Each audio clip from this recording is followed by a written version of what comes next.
Vamos abrir as nossas Bíblias no Evangelho que escreveu João, capítulo de número 14.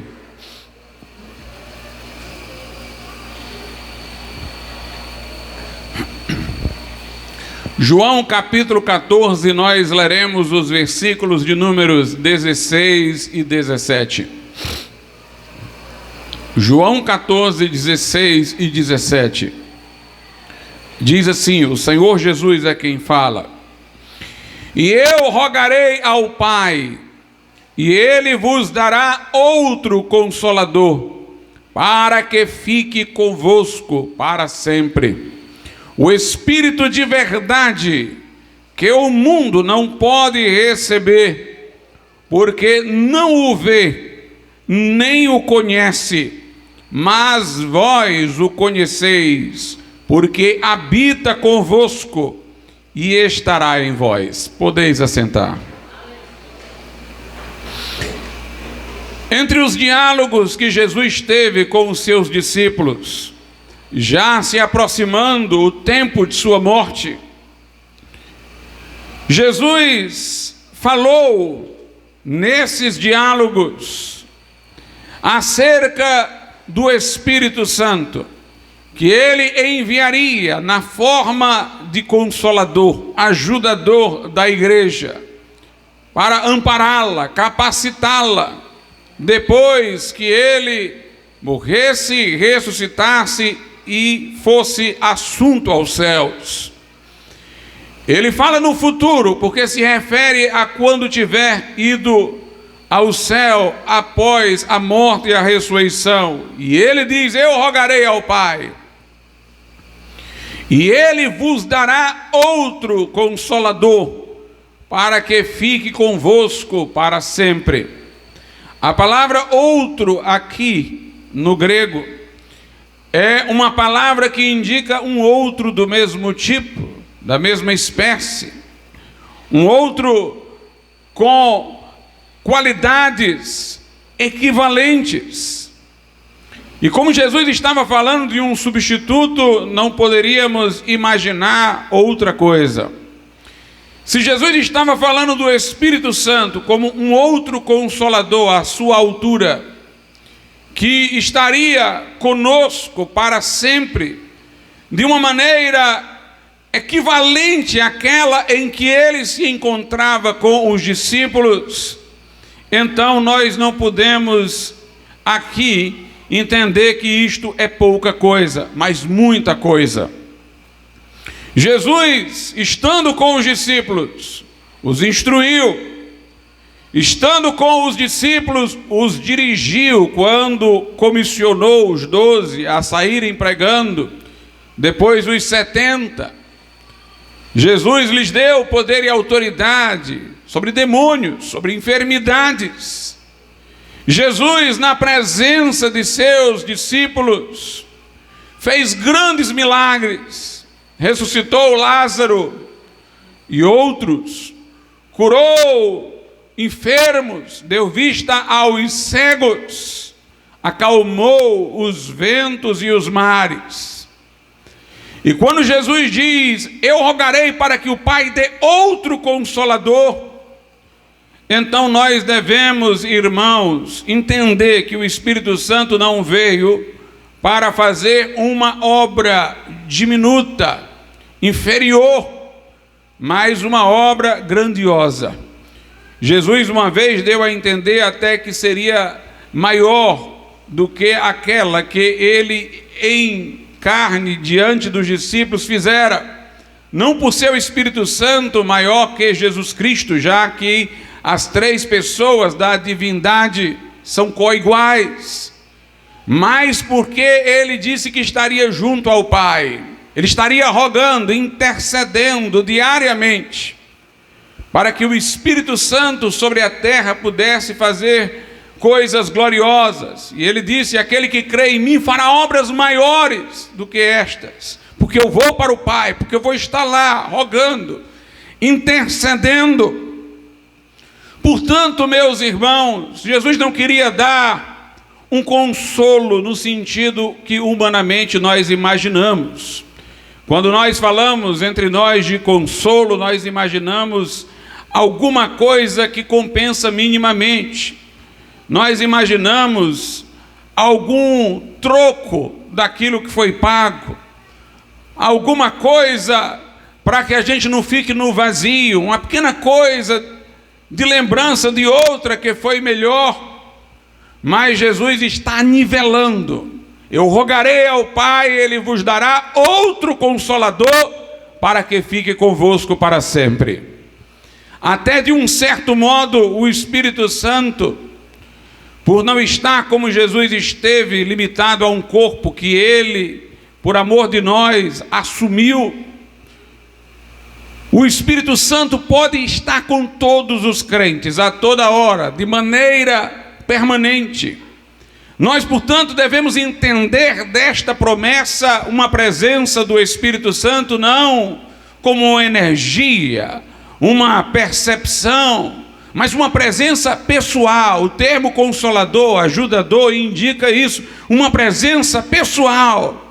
A terceira pessoa da Trindade estará conosco, com um atributo de auxiliador, ajudador, confortador, em termos equivalentes àquele em que Jesus foi tudo isso estando com os discípulos. No verso 17, ele diz que o Espírito Santo, o Consolador, é o Espírito de verdade. Eu posso entender isso até de duas maneiras, e vou destacar uma delas por estar mais congruente com o que tenho para falar. Ele é Espírito de verdade porque ele comunica a verdade. Mas ele também é Espírito de verdade, porque ele é verdadeiro. Quando nós falamos de Espírito, às vezes nós pensamos em alguma coisa que seja inferior àquilo que é perceptível aos sentidos. Alguém diz, eu falei isso, mas em sentido espiritual. E pensa-se que o sentido espiritual é alguma coisa inferior ao sentido literal. Alguns imaginam a presença do Espírito Santo entre nós de uma maneira metafórica, poética. Mas Jesus está dizendo que o Espírito que Ele vai enviar é Espírito de verdade. Não só comunica a verdade, Ele é verdadeiro.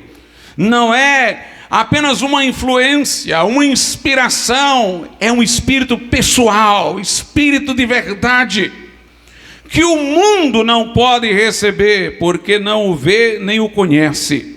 Mas vós o conheceis, porque habita convosco e estará em vós. Esse estará em vós, esta recepção do Espírito de que se fala aqui, é aquela recepção consciente e dirigida, que acontece quando somos batizados do Espírito Santo. Entendam. Quando eu aceito a Cristo como meu Salvador, eu recebo o Espírito Santo, mas não de forma consciente e dirigida, porque aquele que eu estou aceitando, recebendo, depositando fé, chamando para vir ao meu coração me salvar, é Cristo. Eu estou consciente de Cristo na hora que eu atendo a um apelo de um pregador que leva uma mensagem evangelística. Estou consciente do que Ele fez, de quem Ele é, de que devo recebê-lo, tomar uma ação em relação a Ele. A minha atitude consciente na conversão é para com Cristo. Aquele a quem eu recebo é Cristo. A todos quanto o receberam, a saber os que creem no seu nome, deu-lhes o poder de serem feitos filhos de Deus. Naquele momento o Espírito Santo entra no meu coração, mas eu não o recebi de forma consciente, dirigida, eu não pedi por ele. A minha atitude consciente foi para com Cristo. Aquele a quem eu quis receber foi Cristo. E o Espírito Santo está ali como agente de Cristo, comunicando-o ao meu coração, me vinculando a Cristo de maneira que eu possa ser chamado agora de membro do seu corpo. Ele é o cabeça, eu sou o corpo. O Espírito Santo está em mim como Espírito de Cristo. Mas aqui a Bíblia está falando dele como distinto de Jesus, como o outro Consolador, o Espírito de verdade. É preciso o crente receber o Espírito Santo numa atitude consciente. Naquele momento ele já entende o que o Espírito Santo faz e lhe concede poder para testemunhar, como diz a Bíblia em Atos 2, ou melhor, em Atos 1:8, recebereis poder ao descer sobre vós o Espírito Santo, sereis minhas testemunhas, tanto em Jerusalém como em toda a Judéia e até os confins da terra. Ele agora tem consciência de quem é o Espírito, do que o Espírito faz, e ele busca especificamente o Espírito Santo, como diz lá em Lucas 11, pedi e dar-se-vos-á, buscai e achareis, quem pede recebe, quem busca acha. Se vós, diz Jesus, sendo maus, sabeis dar boas dádivas aos vossos filhos, muito mais o Pai Celestial dará o Espírito Santo àqueles que lhe o pedirem. Portanto, aí fala-se de você pedir o Espírito Santo. Não é receber a Jesus, é pedir o Espírito Santo, cônscio de que por ele vem poder para testemunhar. A sua atitude consciente agora é para com o Espírito. Você se vê já em Cristo, salvo em Cristo, e está pedindo a Cristo, em quem você está, que o batize com o Espírito Santo. Você quer o Espírito Santo? Pede. Você o recebe numa atitude consciente e dirigida, depois da conversão. Por isso que o texto aqui diz que o Espírito da verdade, o outro Consolador distinto de Cristo, o mundo não pode receber. Mas o mundo pode e deve receber Jesus. Nós convidamos o mundo para vir a Cristo. Jesus é o dom de Deus para o mundo. Deus amou o mundo de tal maneira que deu o seu Filho unigênito, para que todo que nele crê não pereça, mas tenha a vida eterna. O Espírito Santo convence o mundo do pecado, da justiça e do juízo, para que se creia em Jesus. O dom que oferece Deus ao mundo é Cristo, para que seja recebido. Mas o dom do Espírito Santo, como outro Consolador, o mundo não pode receber. O texto dá a entender que alguma familiaridade com o Espírito Santo deve pré-existir para que alguém receba este dom. Uma familiaridade que resultou de essa pessoa ter já se convertido. Diz aqui o Espírito de verdade que o mundo não pode receber porque não o vê nem o conhece. Então seria necessário alguma coisa preliminar, alguma familiaridade com o Espírito Santo que o crente possui, para que depois o receba em ato consciente e direcional, através da oração com fé. Então diz o Espírito de verdade que o mundo não pode receber porque não vê nem o conhece, mas vós o conheceis, porque habita convosco e estará em vós. Quando Jesus disse isso, habita convosco, a que se referia ele? Ele se referia ao fato de que aqueles discípulos, na medida em que estavam com ele, estavam com o Espírito Santo que estava nele. Jesus, quando foi batizado nas águas do Jordão, sendo levantado das águas, o Espírito Santo desceu sobre ele. Ele foi ao deserto cheio do Espírito Santo.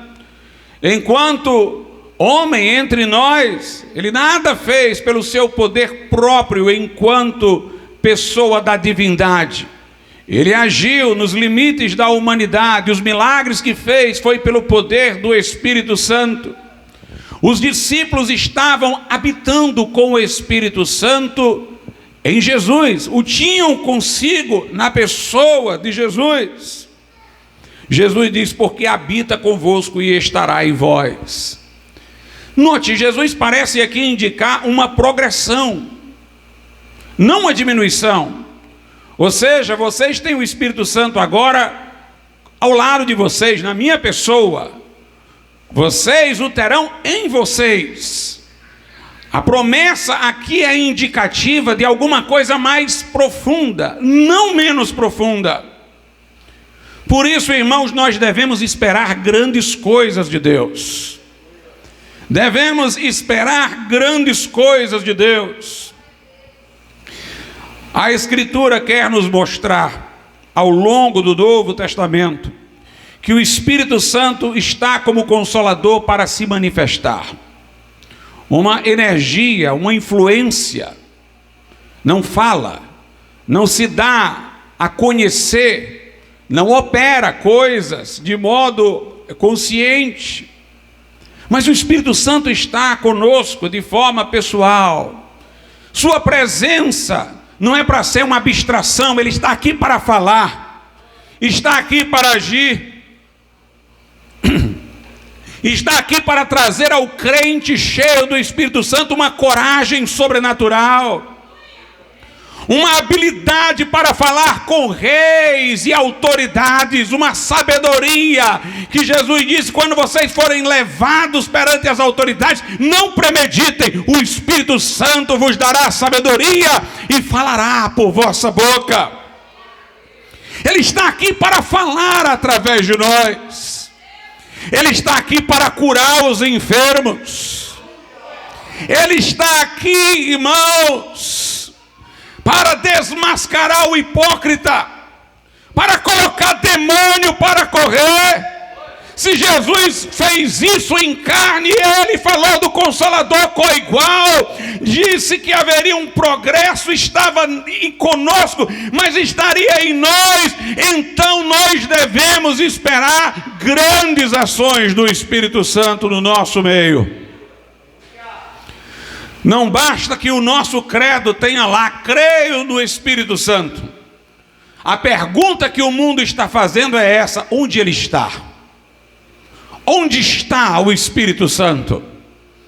Ele está aqui para se manifestar, para operar, para surpreender, para confirmar a palavra com sinais e prodígios, para fazer os fariseus perplexos com homens como Pedro e João, dizendo: estes homens são homens indoutos e letrados, de onde lhes veio essa sabedoria? O Espírito Santo está aqui para dar a surpresa inversa com o apóstolo Paulo, quando autoridades diziam: este homem tão letrado, mas parece que as letras o estão fazendo delirar. O inculto surpreendia pelas palavras que pareciam além de sua habilidade natural e competência, e os cultos pareciam loucos. Porque, irmãos, o Espírito de Deus está aqui para confundir este mundo, para dar testemunho de Jesus. Nós temos lá no Evangelho de João um indicativo já de que o batismo no Espírito Santo deveria ter alguma evidência visível, alguma evidência física. Lá em João diz assim, João 1, versículo de número 33, João Batista é quem fala aqui acerca de Jesus. Ele diz: e eu não o conhecia, mas aquele que me mandou a batizar com água, esse me disse: sobre aquele que vires descer o Espírito e sobre ele repousar, esse é o que batiza com o Espírito Santo.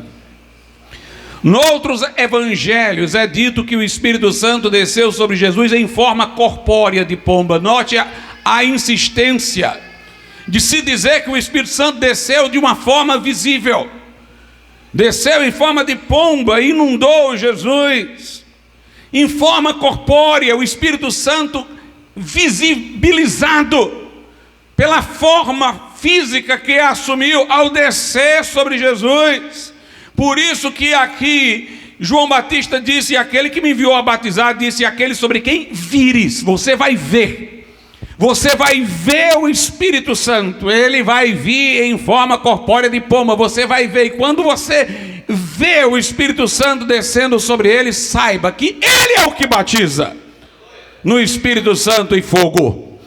Meus irmãos, o batismo no Espírito Santo também é visibilizado pelo falar em outras línguas, que há evidência. Isso não nos deve surpreender, porque João Batista viu o Espírito Santo descer sobre Jesus, porque este foi o sinal de que ele é o que batiza no Espírito Santo e fogo. Mas eu digo muito mais, não é só a questão de línguas, de falar em línguas, Com o batismo no Espírito Santo vem outros dons espirituais. Quer dizer que quando o Espírito Santo vem, há manifestações. Como disse Joel, os velhos sonharão, os jovens terão visões, os filhos e filhas profetizarão. É um derramamento do Espírito que ganha visibilidade. Quando nós lemos o livro de Atos, nós vemos o seguinte no capítulo de número 2, a partir do verso 1.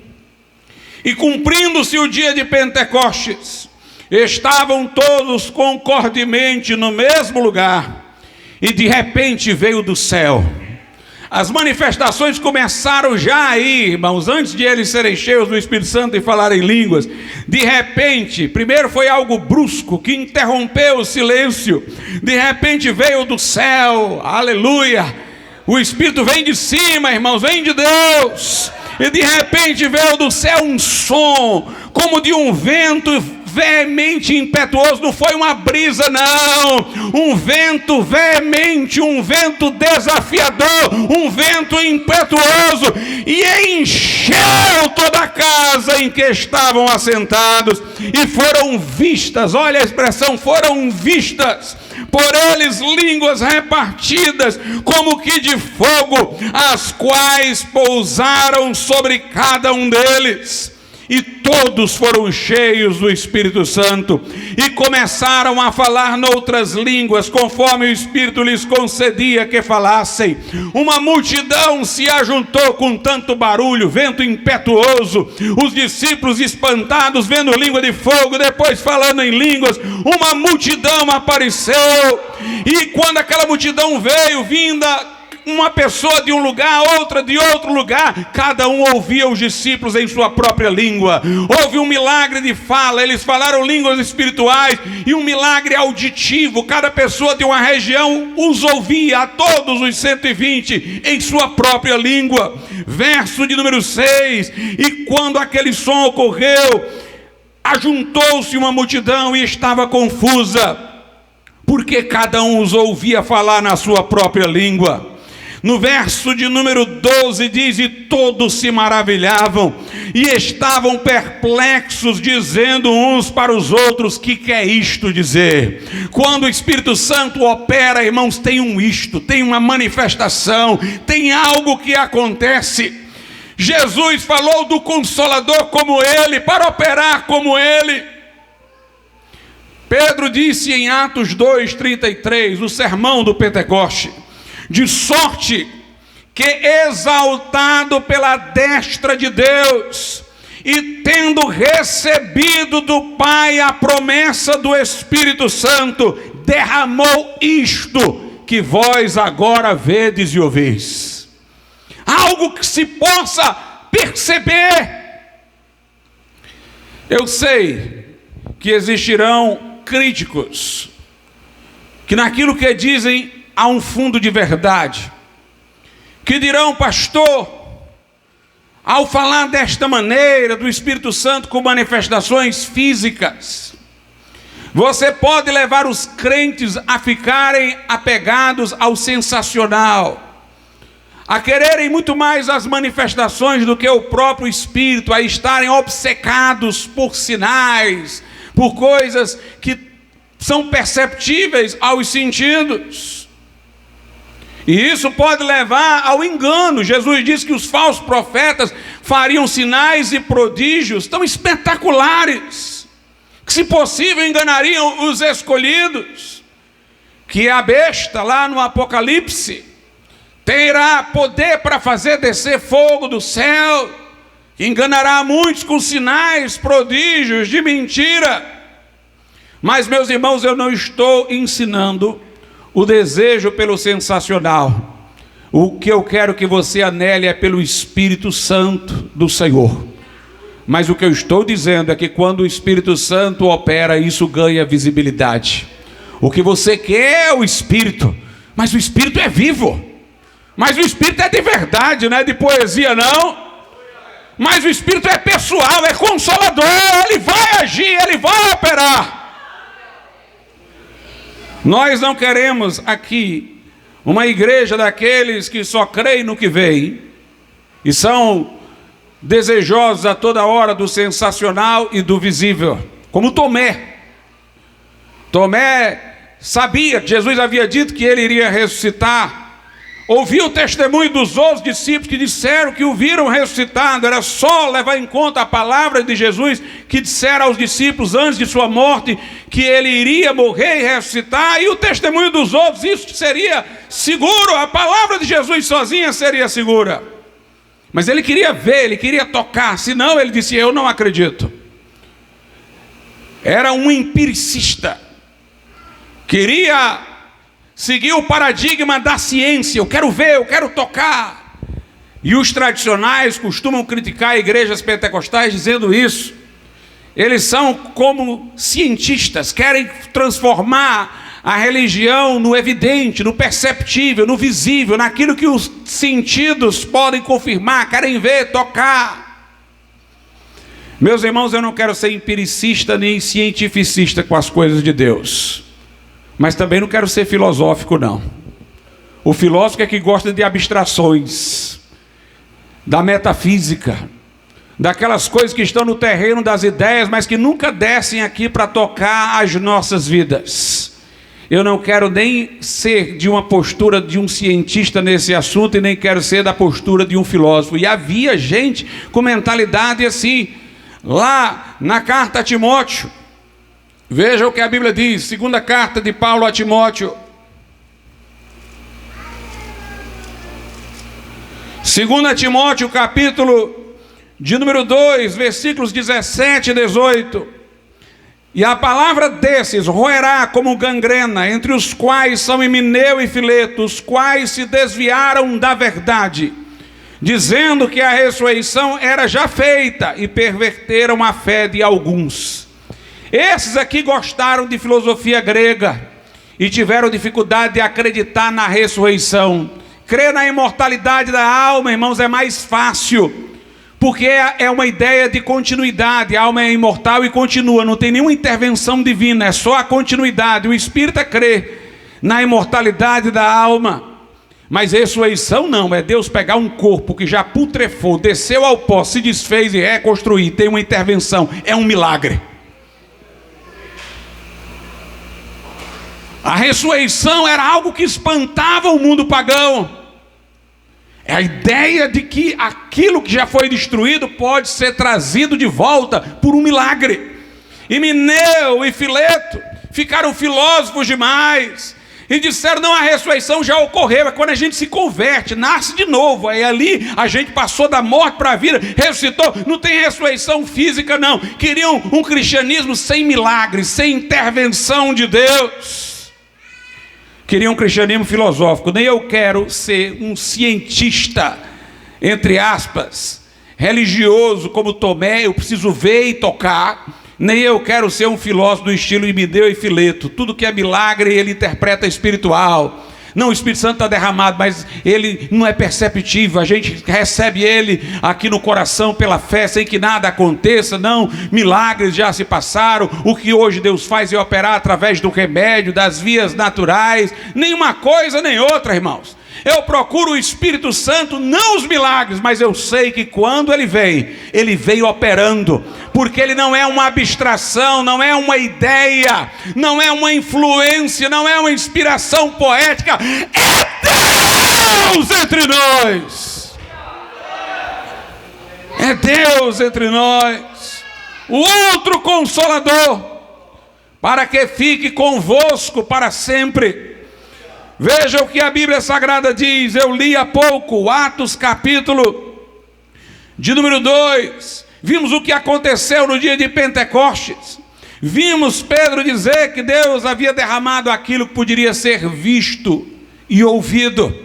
Em Atos dos Apóstolos, capítulo de número 4, a Bíblia diz que os discípulos oraram quando foram ameaçados, para pedir coragem, para pedir unção para pregar, e veja o que se deu. Atos 4 e 31. E tendo orado, moveu-se o lugar em que estavam reunidos, e todos foram cheios do Espírito Santo e anunciavam com ousadia a palavra de Deus. Eles não pediram para o lugar tremer, eles pediram coragem, mas o lugar tremeu. Eu não vou pedir para esse templo aqui tremer, eu quero é coragem e poder para pregar, mas se esse negócio estremecer eu não vou me surpreender não, porque o Espírito de Deus está vivo, porque o Espírito de Deus está entre nós. Em Atos 5 nós vemos Ananias e Safira sendo desmascarados diante de Pedro, que teve a revelação pelo Espírito Santo de que eles estavam mentindo, enganando, eles caem mortos. Nós não vemos aqui o Espírito Santo numa abstração, nós vemos ações, nós vemos manifestações. Nós lemos que ninguém conseguia resistir à sabedoria e ao Espírito com que Estevão falava. Estevão operava sinais e prodígios e pregava com unção. Diante do sinédrio o seu rosto estava como o de um anjo. Quando ameaçado no sinédrio, ele estava vendo os céus abertos, cheios do Espírito Santo, e o Filho do Homem em pé, à direita de Deus. É isso que nós vemos, irmãos, na Bíblia. Em Atos, no capítulo 8, a Escritura diz assim, Atos 8, versículo 17, os de Samaria que haviam se convertido, Pedro e João foram lá para orar por eles, para que recebessem de modo consciente e direcional o Espírito Santo. E diz no verso 17, então lhes impuseram as mãos e receberam o Espírito Santo. E Simão, vendo que pela imposição das mãos dos apóstolos era dado o Espírito Santo, lhes ofereceu dinheiro. Alguma coisa aconteceu aqui, porque quando eles receberam o Espírito Santo, a Bíblia diz que esse Simão viu.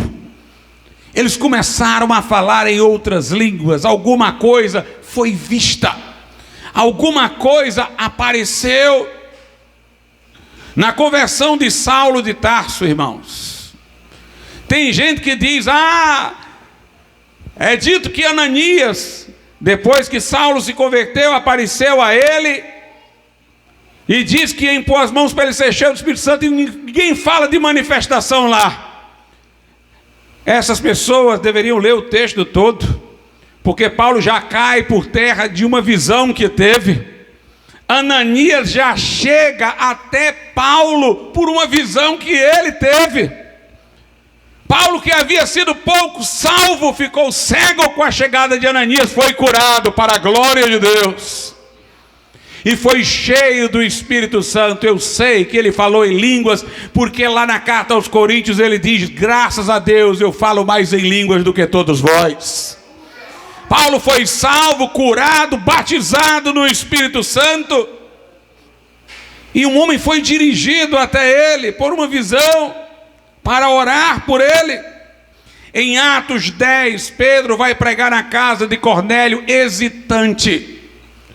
Porque, irmãos, os de Cornélio eram gentios, e Pedro foi acompanhado de judeus convertidos que ainda tinham preconceitos. O próprio Pedro ficou com medo de ser mal visto, mas durante a pregação Deus surpreendeu a todos. Atos 10, a partir do verso 44, e dizendo Pedro ainda estas palavras, caiu o Espírito Santo sobre todos os que ouviam a palavra, e os fiéis que eram da circuncisão, todos quantos tinham vindo com Pedro, maravilharam-se de que o dom do Espírito Santo se derramasse também sobre os gentios, porque os ouviam falar em línguas e magnificar a Deus.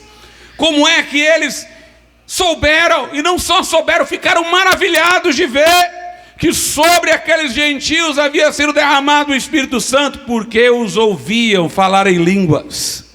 Agora note a estrutura do argumento de Pedro em Atos capítulo de número 11.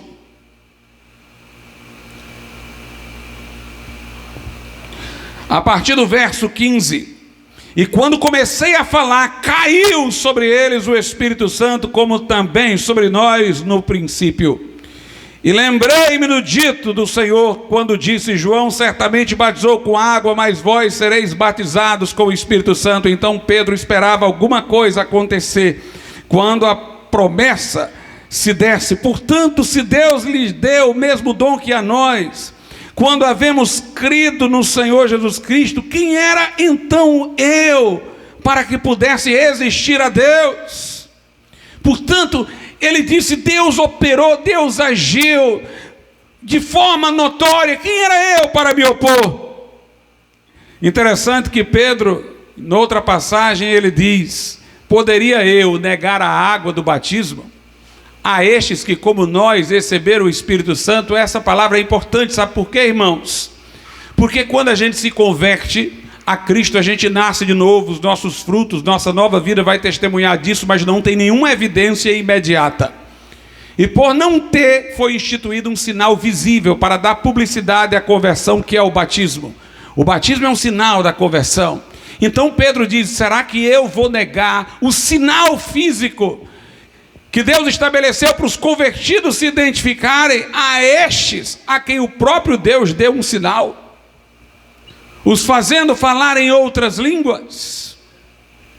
Portanto, nós vemos aqui, irmãos, a manifestação do poder de Deus. Lá na carta aos Coríntios, Paulo diz: porque a manifestação do Espírito é dada a cada um para o que for útil. 1 aos Coríntios 12, note a manifestação do Espírito Santo.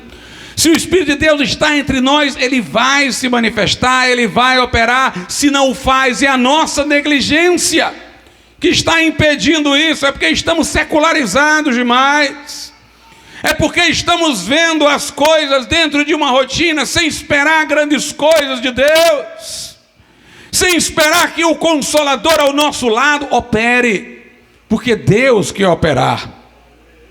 Em Atos, no capítulo 13, a Bíblia diz que Paulo estava evangelizando um procônsul, um tal de Elimas apareceu, perturbando, e Paulo disse que ele ia ficar cego. O homem ficou cego, saiu perambulando, e o procônsul creu, maravilhado da doutrina do Senhor. Em Atos, capítulo de número 16, Paulo e Silas estão no cárcere de Filipos, chicoteados já haviam sido, estavam aprisionados a um tronco na parte mais escura do cárcere. Lá começaram a louvar, começaram a cantar, a orar. A Bíblia diz que as estruturas daquele cárcere estremeceram.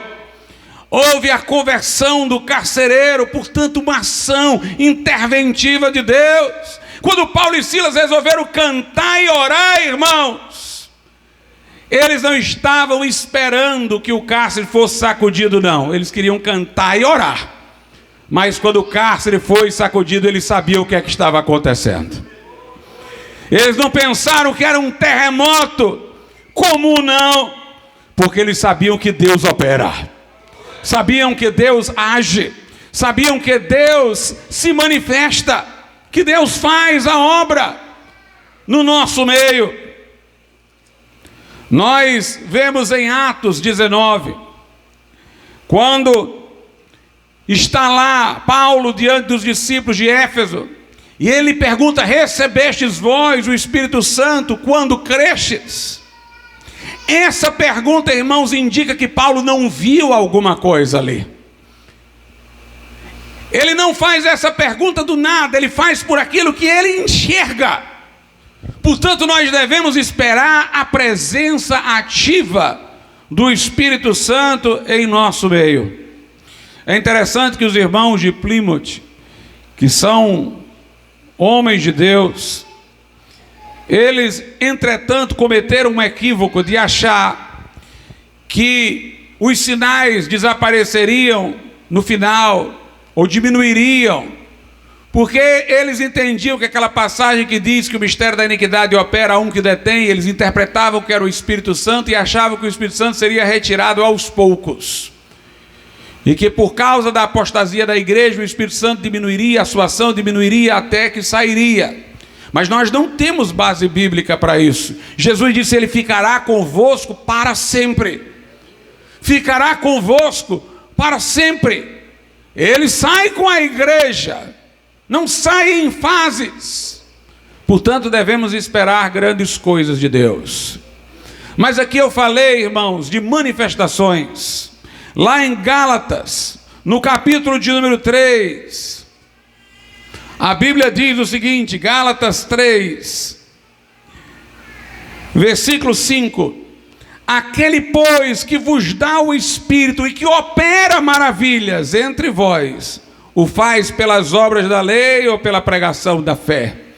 Aqui não é o Espírito Santo por ocasião da conversão. Este foi mencionado no versículo de número 3, quando diz: sois vós tão insensatos que, tendo começado pelo Espírito, acabeis agora pela carne. No verso 2 ele pergunta: recebestes o Espírito pelas obras da lei ou pela pregação com fé? Eu deduzo dos versos 2 e 3 que este recebimento do Espírito de que fala aqui no versículo 2 e 3 é o recebimento do Espírito na conversão. Você recebe para iniciar a vida cristã, para começar. Você começa no Espírito, não deve aperfeiçoar pela carne. É o Espírito Santo trazendo a vida nova para você. Mas no verso 5 ele pergunta de novo. Não faz sentido ter perguntado duas vezes a mesma coisa. Aqui é o Espírito Santo dado não para início da vida cristã, é o Espírito Santo dado para poder. E ele diz no verso 5: aquele, pois, que vos dá o Espírito e que opera maravilhas. Note a associação. A expectativa é que o Espírito Santo sendo dado, o Espírito Santo como dom, no batismo no Espírito Santo, é que o Espírito Santo, ele seja aquele que vai estar entre nós para operar maravilhas. Há uma associação notória aqui. O Espírito Santo sendo dado e maravilhas acontecendo, manifestações acontecendo. Mas ele não é só o Espírito que faz, ele é o Espírito que fala conosco. Então, lá em Atos dos Apóstolos, nós vemos o seguinte, no capítulo de número 8, Atos capítulo de número 8, versículo de número 29, e disse o Espírito a Filipe: chega-te e ajunta-te a esse carro. Note, o Espírito Santo dirigia o trabalho de evangelização dos discípulos. Filipe foi até aquela carruagem, encontrou um homem que estava lendo uma porção do livro do profeta Isaías, e a partir daquele texto, caminhando por outros, o trouxe ao Senhor, porque o Espírito Santo o guiou. Ele não teria percebido isso, mas o Espírito disse a Filipe: chega-te e ajunta-te a esse carro. Nós vemos lá em Atos 10 que o apóstolo Pedro tem uma visão com animais impuros, que Deus manda que ele coma. Era para que ele pudesse, naquela visão, entender que ele tinha que tirar o preconceito contra os gentios, não deveria considerar impuro a quem Deus purificou, deveria pregar aos da casa de Cornélio. Logo que ele tem a visão, ele não entende o sentido dela, vai entendendo aos poucos. E em Atos 10 diz assim a Bíblia, a partir do versículo de número 17: e estando Pedro duvidando entre si acerca do que seria aquela visão que tinha visto, eis que os homens que foram enviados por Cornélio pararam à porta, perguntando pela casa de Simão. Ele tinha tido a visão que era para que ele quebrasse o preconceito, pudesse ir à casa de Cornélio, e Deus já tinha direcionado Cornélio para enviar emissários lá. E o verso 18 diz: e chamando, perguntaram se Simão, que tinha por sobrenome Pedro, morava ali. E pensando Pedro naquela visão, disse-lhe o Espírito: eis que 3 homens te buscam. Levanta-te, pois, desce e vai com eles, não duvidando, porque eu os enviei. Pedro recebe direção do Espírito Santo para ir. Meus irmãos, se alguém quer saber sobre o que é o dom da fé, está aqui um bom exemplo. Obviamente, quando Pedro disse que o Espírito Santo falou ao coração dele, disse isso daqui, não foi com palavras, foi por percepções e impressões. Ele está traduzindo em palavras as impressões que o Espírito Santo trouxe. E ele diz que o Espírito Santo falou: desce com eles, não duvidando. Quer dizer, o Espírito Santo reforçou a fé de Pedro. Não apenas criou a impressão de que ele deveria ir para que ele fosse, mas trouxe a ele uma segurança que equivale a essas palavras: não duvidando. O dom da fé, ele pode operar nesses momentos quando a gente está hesitante em cumprir uma direção de Deus, e Deus traz uma convicção forte que faz a gente vencer todos os obstáculos interiores para seguir a direção. E Pedro foi à casa de Cornélio, e nós sabemos que lá o Espírito de Deus foi derramado e houve aquelas maravilhas de Deus. Em Atos, no capítulo de número 13, a Bíblia mostra, irmãos, a igreja que foi a grande igreja missionária dos tempos apostólicos, a igreja de Antioquia. E diz aí a partir do verso de número 1: e na igreja que estava em Antioquia havia alguns profetas e doutores, a saber, Barnabé e Simeão, chamado Níger, e Lúcio, Cirineu e Manaém, que fora criado com Herodes o tetrarca, e Saulo, e servindo eles ao Senhor, e jejuando, disse o Espírito Santo: apartai-me a Barnabé e a Saulo para a obra que eu os tenho chamado. Então, jejuando e orando e pondo sobre eles as mãos, os despediram. E assim estes, enviados pelo Espírito Santo, desceram a Seleucia e dali navegaram para Chipre. Vemos que o Espírito de Deus dirigia a igreja, direcionava a igreja.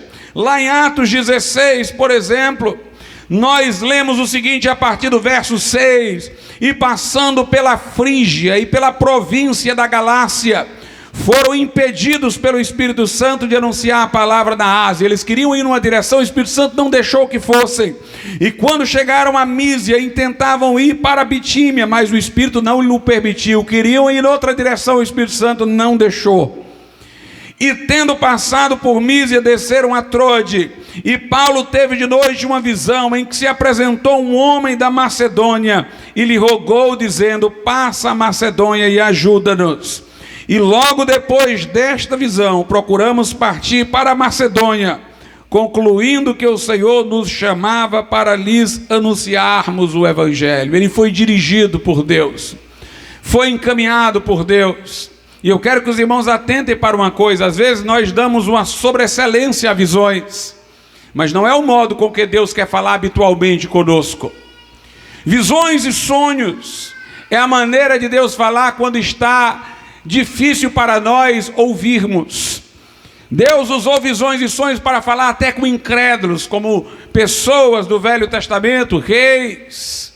Deus quer nos falar através dos dons espirituais. É quando nós não ouvimos, ou não há ninguém para ser usado por Deus através de um dom para nos orientar. É quando não há o discernimento que visões e sonhos, como a última instância, aparecem. Aqui diz que Paulo tentou ir para um lugar, o Espírito de Deus disse não.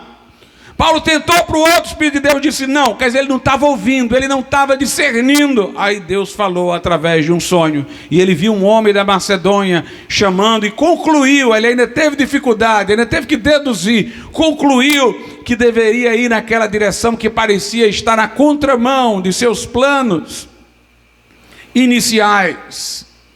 Nós, portanto, irmãos, vemos uma igreja dirigida pelo Espírito Santo. Paulo disse que o Senhor falou para ele que ele iria testemunhar a César em Roma. Ele sabia onde terminaria seu destino. Ele foi advertido por Ágapo que seria aprisionado em Jerusalém. E ele foi para lá sabendo que aquela era a vontade de Deus. Ele dizia que antes de chegar no lugar, o Espírito Santo de Deus já o notificava das tribulações que ele teria ali, para que se preparasse. Em Atos 20 ele fala disso. Em outro lugar o Senhor deu encorajamento a Saulo, dizendo: não temas, eu tenho muito povo neste lugar, não te farão mal. Nós vemos aqui, irmãos, o Espírito Santo direcionando e agindo. Quando nós lemos o livro de Atos, nós vemos a nossa carência, a nossa fraqueza e a nossa fragilidade. Nós temos que parar, irmãos, de ficar esperando que liturgia seja o padrão, que rotina seja a normalidade. Nós servimos um Deus vivo. O Espírito Santo está conosco, não para assistir o que nós estamos fazendo, mas para operar através de nós, para dirigir os nossos passos. Às vezes muito se faz na obra de Deus e pouco fruto se tem, porque a pessoa é ativista, a pessoa gosta de agir, gosta de trabalhar, mas não está seguindo a direção de Deus, está indo para o lugar errado, para as pessoas erradas. Nós precisamos ouvir a voz de Deus, ouvir a voz do Senhor, dizer: Senhor, guia-me, direciona-me. Eu lembro quando nossa congregação no Mucuripe começou. Aqui começamos primeiro. Antes eu tinha dirigido um trabalho de uma outra denominação por aqui, tinha levantado um trabalho aqui, agora estava começando tudo de novo, no lugar certo, como batista. E me acompanhava o irmão Marcos Pinheiro. E o irmão Marcos antes tinha tido um trabalho lá no Mucuripe. Eu disse: irmão Marcos, vamos seguir o percurso das pegadas. Eu voltei para onde eu comecei antes, eu vou começar tudo de novo aqui. E estava dando certo, Deus estava operando. Eu disse: agora eu vou para onde você esteve antes. E eu fui para o Mucuripe, cheio de folhetos, fui andando até lá. E cheguei com folhetos, comecei a distribuir. E dizer: Senhor, me dirige, me dá uma direção, me dá um norte. Eu evangelizava sozinho, entregava um folheto, falava de Jesus, esperava que alguma coisa acontecesse. Aí apareceu um rapaz da Assembleia de Deus e disse: pastor Glauco, você está fazendo o que aqui? Eu disse: eu estou evangelizando. Ele disse: você quer fazer alguma coisa nesse lugar? Eu disse: eu quero pregar aqui. Ele disse: olha, porque eu estou indo morar no interior. E eu soube que lá na sua igreja tem uma pessoa que tem um transporte que pode levar minhas coisas para o interior. Fale com ele que eu deixo essa casa aqui para você pregar. E foi quando nós começamos lá, irmãos. Nós temos que pedir a direção do Senhor, orar, esperar o Deus que fala, ouvir a voz dele, ouvir a voz dele. Quando a congregação lá no Jardim das Oliveiras quase desapareceu, porque muitos saíram para outro bairro, eu fui com 2 ou 3 irmãos, alguns desses aí estavam até afastados da igreja, mas quando souberam que eu estava andando por lá, voltaram a aparecer, e nós fomos atrás de um lugar.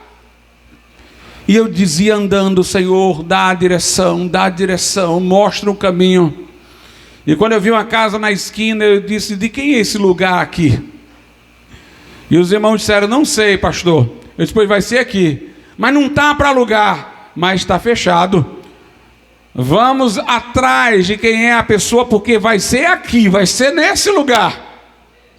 E descobrimos que a pessoa era crente. Não estava pensando em alugar, mas quando soube que era para começar uma igreja, ele abriu as portas. E nós começamos lá. Quando começamos aqui, irmãos, começamos numa casinha que a pessoa nos cedeu para pregar. Fazíamos um barulhão, os vizinhos reclamaram, tivemos que sair de lá, não tínhamos para onde ir. Encontrei um lugar para que nós alugássemos lá na Pinho Pessoa, e o dinheiro não dava. E nós orávamos a Deus, pedíamos que o Senhor nos socorresse. E apareceu um irmão da Assembleia de Deus, dizendo: eu tive um sonho, pastor. Sonhei com a construção do Templo de Salomão e todo mundo trazia uma coisa para ajudar. E eu senti no meu coração de todo mês dar esse valor aqui. Com o que ele deu e o que nós tínhamos, nós pagamos o aluguel por muito tempo. E ficamos naquele local. Meus irmãos, Deus quer dirigir. Deus quer dirigir aos corações. Deus quer dirigir as pessoas certas, aos lugares certos. O Espírito de Deus está entre nós, o Consolador está entre nós. Não é só uma questão de tática, esperteza, estratégia, não. É Deus operando no meio de nós. Nós não precisamos de coaching. Nós não precisamos usar métodos da psicologia. Nós temos o poder de Deus. Nós temos o poder de Deus. O nosso caminho não é marketing, o nosso caminho é Marcos 16. Em meu nome expulsarão demônios, falarão novas línguas, imporão as mãos sobre os enfermos e eles serão curados. Nós temos que esperar grandes coisas de Deus, nós temos que esperar ações poderosas de Deus. Ele está entre nós para curar, Ele está entre nós para sarar, Ele está entre nós para nos dar ousadia, para fazer muito mais. além daquilo que pedimos ou pensamos. Você crê no Espírito Santo? A segunda pergunta é: onde é que ele está? Aonde é que ele está? É uma palavra na sua boca? É uma expressão na sua teologia? Ou ele está guiando os seus passos? Ou ele está falando pela sua boca? Ou ele está agindo através de você? Meus irmãos, este mundo vai piorar. Dói ver o estado do mundo, mas nós sabemos o que vai acontecer. A igreja que não pode piorar. A igreja que não pode piorar. Como eu tenho trabalho quando eu vou falar com pessoas sobre nossa luta contra essas ideologias e tal. A pessoa diz assim: mas pastor, você não vai conseguir reverter, é o final dos tempos, você não vai conseguir fazer e tal. Eu digo que quem disse que eu vou fazer isso esperando o resultado? Eu vou fazer isso porque é o certo. Deus disse para Ezequiel: Ezequiel, tu vai falar e o povo não vai te ouvir, mas tu vai falar.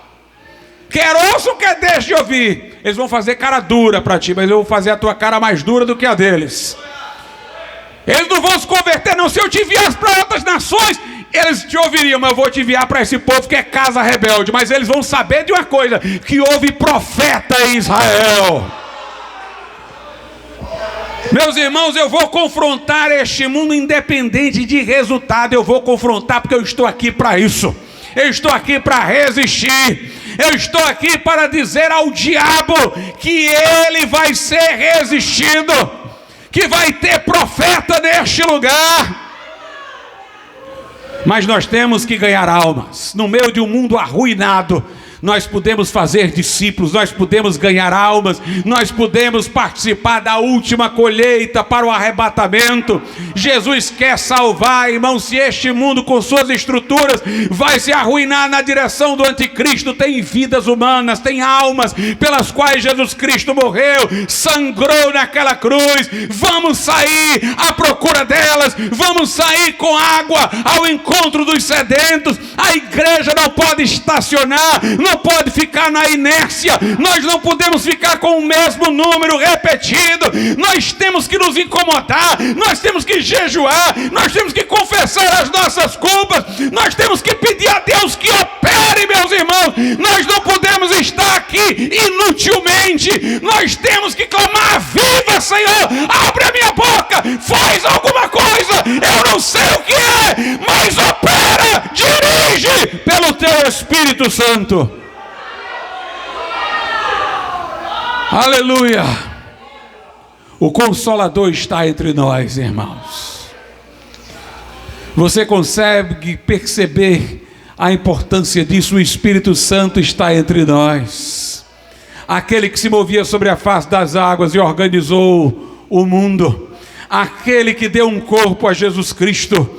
Aquele que esteve em Jesus para ele operar todos aqueles milagres. Esteve nos apóstolos, naqueles discípulos, que falou à igreja, que dirigiu a igreja. Ele não foi embora. Ele não foi embora. Ele estará conosco para sempre. Eu não posso acreditar que tempo de milagre, de operação parou, como se o Espírito Santo estivesse em nosso meio agindo e depois dissesse: bem, daqui para frente eu vou cruzar os braços, vou só ficar aqui com eles olhando, mas não vou fazer mais nada. Não, Jesus disse: ele é outro como eu, ele é outro como eu. E Jesus disse: meu Pai trabalha até agora e eu trabalho também. Deus é trabalhador, irmãos. Deus não cruza os braços, não. Deus opera hoje.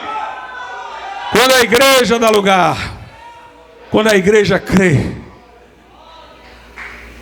Jesus nunca impôs obstáculo a não ser a nossa incredulidade. Não fez milagres numa região lá por causa da incredulidade.